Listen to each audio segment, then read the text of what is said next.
বলেন তো, আমার অনেকেই জিজ্ঞাসে বিবাহর মানে কি। আমি নতুন প্রমোশন পাইছি। নতুন প্রমোশন পাইছে? আপনি বলেন আপনার নতুন প্রমোশন। আমি তো কইমু, আপনি কি পারবেন নাকি?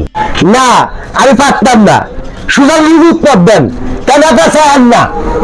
স্যার, বিবাহ মানে জানেন নাকি? ইজ্জতের উপরে ইজ্জত রাখি। সামাজিক ভাবে আপনাকে বেয়াজ্জতি করার প্রক্রিয়াকেই বিবাহ বলে। কিসের উপর কি রাখিয়ে কি হয় ভাই, বুঝলাম না।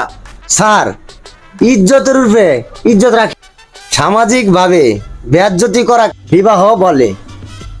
না ভাই, আজ সম্ভব না। এইটা এইটা 2026 সংখ্যা বলে। হ স্যার, এটাই নতুন বছরের প্রমোশন। না ভাই, আজ সম্ভব না। মাথাটা গরমে ফাইটতে যাইতেছে। মাত্রা ঠান্ডা হয়েছে নি? হ্যাঁ হয়েছে, বলেন। আমি গভীরভাবে চিন্তা করে দেখলাম।